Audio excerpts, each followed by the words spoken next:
한 대학 입시 커뮤니티입니다.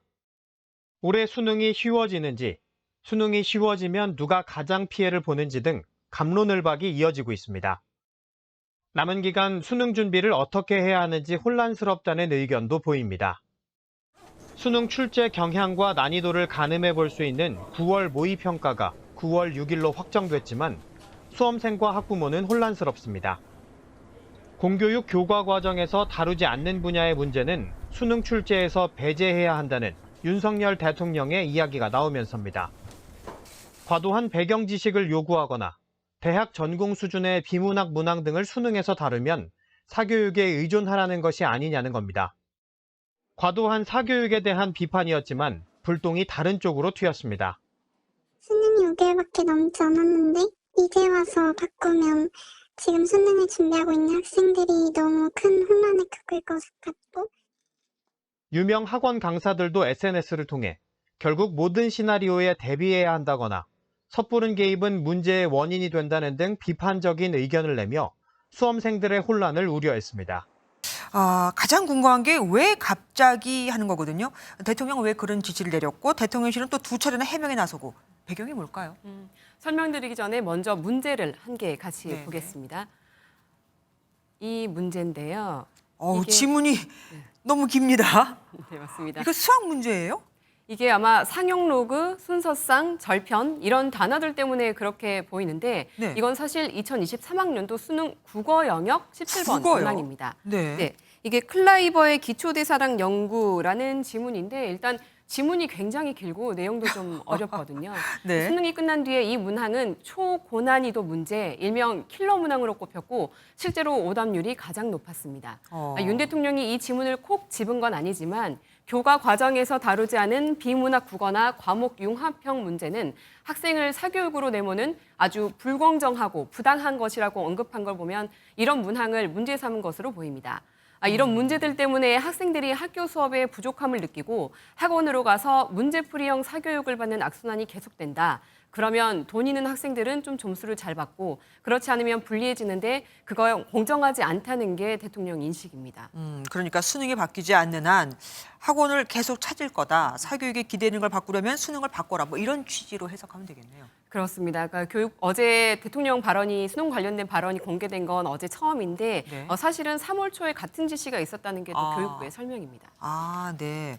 그런데 지금 수능이 5개월밖에 남지 않았습니다. 그러면은 어쨌든 수험생도 학부모도 혼란스럽지 않겠어요? 그렇죠. 당장 5달 뒤인데 그럼 수능이 어떻게 바뀐다는 네. 거지? 이렇게 좀 혼란스러울 수 있거든요. 네. 그래서 오늘 학원가를 쭉 둘러봤는데요. 수험생들 이야기 직접 들어보겠습니다. 교과서 외에 있는 내용은 배제하면서 변별력을 유지한다는 거는 어떤 방향으로 유지한다는 건지에 대해 좀 불안감이 큰 것 같습니다. 교육계와 학원가는 지금 촉각을 곤두세우고 있습니다. 이 킬러 문항이 빠지면 시험의 체감 난이도가 아무래도 좀 낮아질 수밖에 없는데 그러면 또 변별력 문제가 생기고 소위 N수생이 더 늘어날 거란 우려도 나옵니다. 물수능이 될 것 같아요. 물수능이면 잘하는 아이들이랑 못하는 아이들이 갭이 이제 구별이 안 되니까 이게 어떤 혼란을 줄지.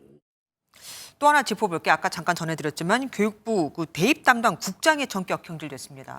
지난 6월, 그러니까 며칠 전이죠. 모의평가가 이유라고 하는데 또 다른 건 없습니까? 이유가? 그러니까 수험생들은 6월에 한 번, 그리고 9월에 한 번 이렇게 모의평가를 보고 11월에 본 수능을 보거든요. 네. 그런데 한 차례 치러진 사전시험, 본시험도 아닌 사전시험의 그 수준을 이유로 이 시점에 교육부 국장급 인사를 경질하고 수능 출제 기관을 감사하는 건 사실 전례가 없는 일입니다. 그렇죠. 교육부는 분명히 3월에도 교과 과정에서 벗어난 문제는 내지 말라고 했는데 6월 모의평가에서 일부 그런 문항이 있었고 또 가채점 해보니 결과적으로 또 킬러 문항이 영향을 미쳤다. 지시 불이행이다. 그래서 인사 조치했다. 이렇게 설명했습니다. 네. 그런데 이번 인사를 놓고 대통령실이 사교육 업계와의 카르텔을 언급했잖아요. 그러니까요. 그 점이 이상합니다. 여기에 담긴 추가적인 메시지가 뭔지 이 부분은 주시할 필요가 있어 보입니다.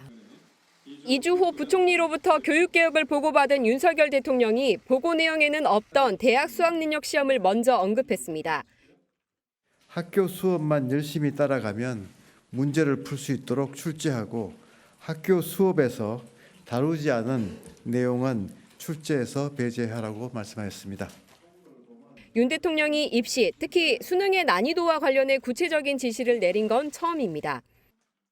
윤 대통령은 특히 과도한 배경 지식을 요구하거나 대학 전공 수준의 비문학 문항 등을 수능에서 출제하면 무조건 사교육에 의존하라는 거냐며 교육당국과 사교육 산업이 한편이냐고 꼬집었습니다.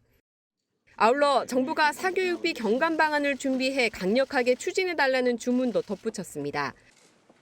윤 대통령의 이날 발언은 지난해 사교육비가 26조 원으로 역대 최고치를 기록한 데 대해 강한 문제의식을 갖고 나온 것으로 풀이됩니다. 입시와 수능의 변화 없이는 사교육 시장의 초과열 양상을 막을 수 없다는 겁니다. 교육계에서는 당장 올해 수능부터 변별력 수단으로 활용된 초고난도 문제, 소위 킬러 문항이 대폭 줄어들 것으로 예상했습니다. 교과서 내에서 출제한다라는 메시지 자체가 좀 쉽게 출제한다라는 기조가 나올 수 있기 때문에 국어, 수학에서 아마 상위권 학생들은 좀 변별력이 좀 크게 떨어질 가능성도 있습니다.